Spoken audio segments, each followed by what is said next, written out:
Halo, selamat sore pemirsa tribunsumsel.com dimanapun berada. Kebetulan pemirsa sore ini saya jalan-jalan pemirsa. Jadi sembari jalan kaki saya mengajak pemirsa melihat langsung view atau pemandangan di sini. Lokasi kita sekarang tepatnya ada di areal persawahan yang ada di Kecamatan Lintang Kanan. Tepatnya ada di Desa Tanjung Alam.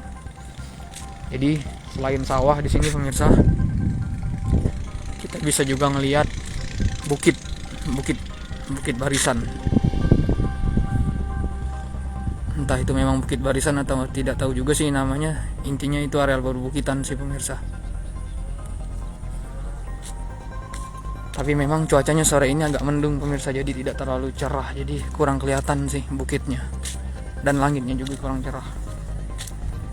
Kita bisa lihat juga warga ada yang sedang masih beraktivitas hingga jam sore seperti ini. Itu kelihatan dari sini tuh. Mungkin sedang istirahat karena sebentar lagi mau pulang dari ladang atau sawah. Dan saya cukup pemirsa, jalannya bagus di sini di areal persawahan dan cukup lebar. Sehingga masyarakat pun mudah sih untuk bepergian pulang ataupun pergi ke sawah dan ke kebun.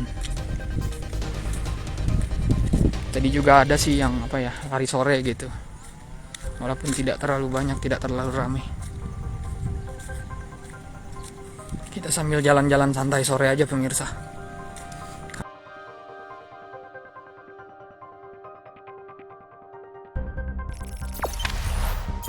Jangan lupa subscribe, share, komen, dan like ya.